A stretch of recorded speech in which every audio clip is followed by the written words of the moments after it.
I won't say you my friends or my family, you are my comrades, okay? And I hope you won't get too bored listening to me, because I'm a very vivacious, different person.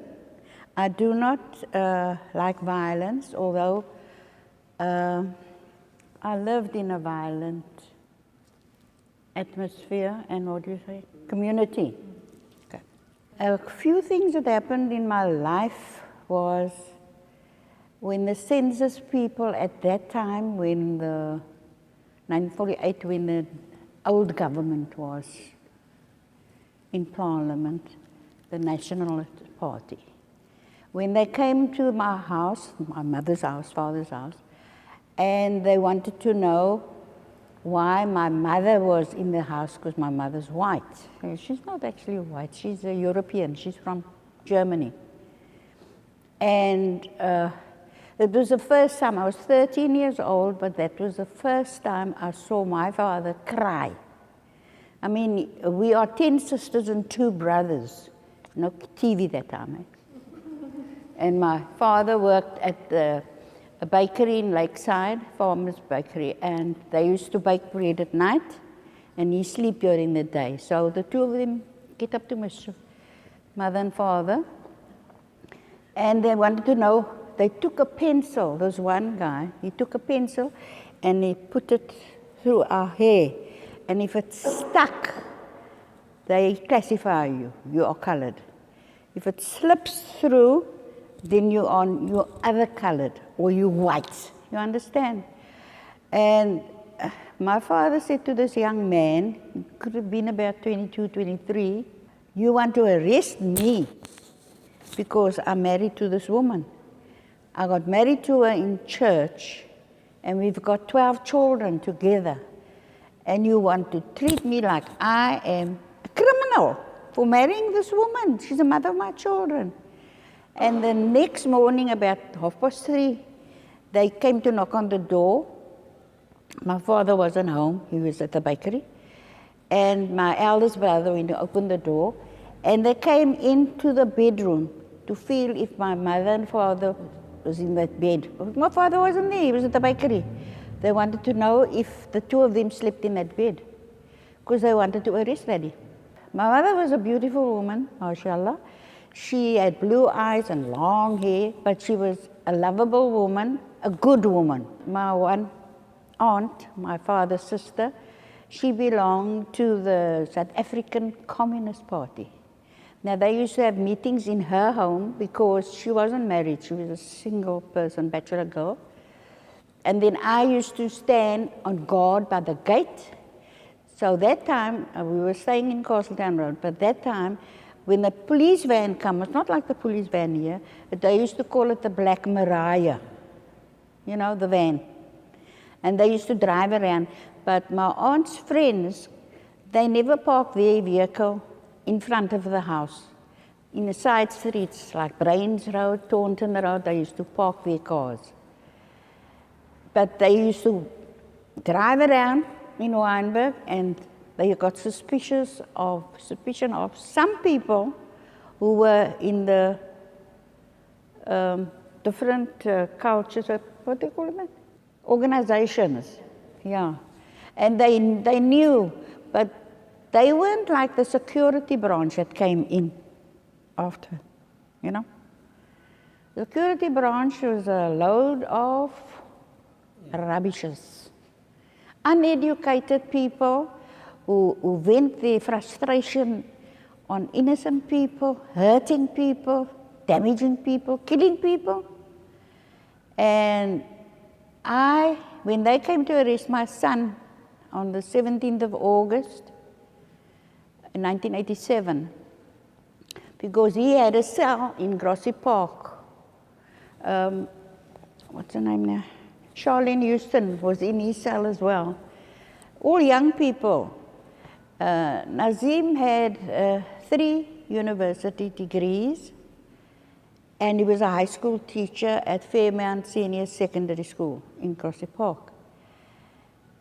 And one of them, they were 14 young men and 1 young girl, Yasmina Pandey and Anwar Dramat, Peter Jacobs, Ashley Forbes, Ashley Creel was killed by benzene. And the one boy, Clement Vikes, who was accused number 5, he had my son's telephone number on a piece of brown paper. No name. But you know, that time, they could find out who this phone number belonged to. They found out, okay, that's a number of Lowe's residents in Windsor Park, Deep River. And they came in the morning, 3 o'clock, 1, 2, 3 police vans and a car to come fetch one boy. Eh? When they knocked on the door, my late husband went to answer the door. And he asked them what they want. But then he saw, you know, they circled our house. We were on the corner.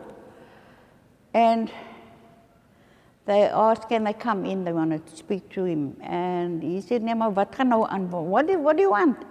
So they said, have you got any sons? So Karim said, yeah, I got one at school and one is teaching. That's the one we want, they said. Because then they already found out that Nazim, along with the other 13 young men, they were Nkomto Sizwe. You know the army? The army of the ANC?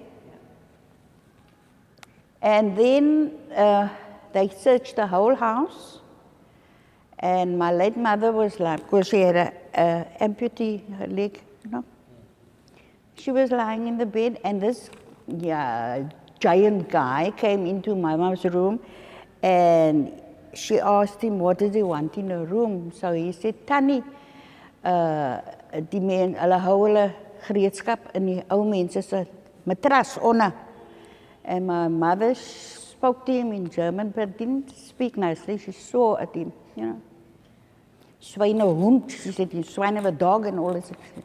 She said he must get out because she is not his auntie. Must get, what are they doing here? This other day, at night, I mean, sleeping still. Then they went into my other children's room. Searched there, nothing. When they found out in my bedroom, you know the smell, if you have grenades or anything like that, the dog that they had, beautiful big dog, he came and he sniffed. And then this cop said in the room, Colonel, die buite is hier so. Sasha. So I said to Karim, oh, my underwear is dynamite here. But you see, my late husband didn't know what was going on. Because the day before, one of the soldiers brought some, grenades and stuff. But they don't, when they bring you arms, whatever, mines and stuff like that, then they don't leave it there for 1 or 2 days. The next day somebody takes the cache of whatever, they take it to another spot to keep it safe, or they go bury it.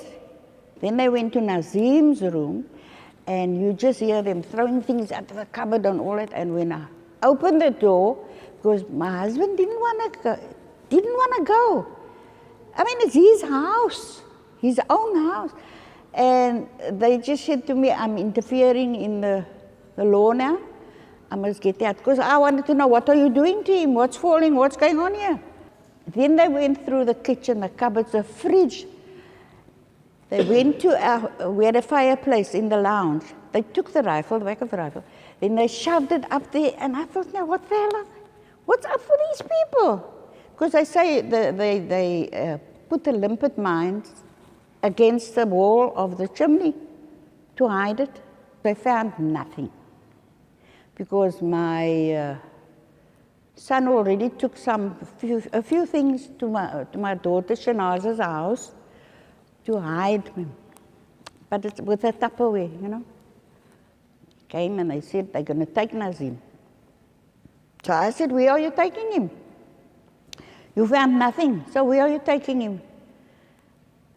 You know, they look at me as if I'm an imbecile, you know, I'm stupid, I don't know what I'm talking about.